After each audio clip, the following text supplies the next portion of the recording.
रस्त्याच्या आराखड्यात बदल जाल्ल्यान बांबोळे अपघात जाला अशें एल्विस कुंभ सांगता।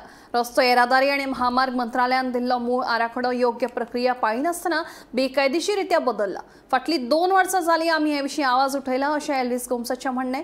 मुखेल डिझायनरान कंत्राटदार तशेंच हेरांची खर चवकशी जावप गरजेची आसा।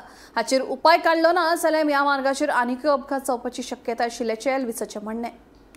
The very ghastly accident that has taken place today on this National Highway 66 stretch, which is the location is 521 plus 400 kilometers up to 520 to 150 kilometers. This is the technical term which indicates the location. This ghastly accident has happened not because of anything. It is completely the change in design.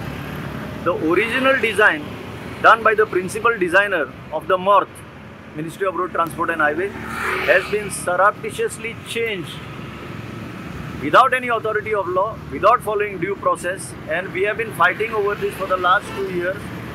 So the responsibility lies at the feet of the Ministry of Road Transport and Highways, headed by Mr. Nitin Gadkari, the Goa State PWD headed by Mr. Digambar Kamath, the principal designer who allowed this change without authority of law under the MoRTH, and lastly the EPC contractor who has undertaken this work. If a thorough investigation is done, it will be revealed what I am saying is correct. The 2 lives that have been lost is not the end.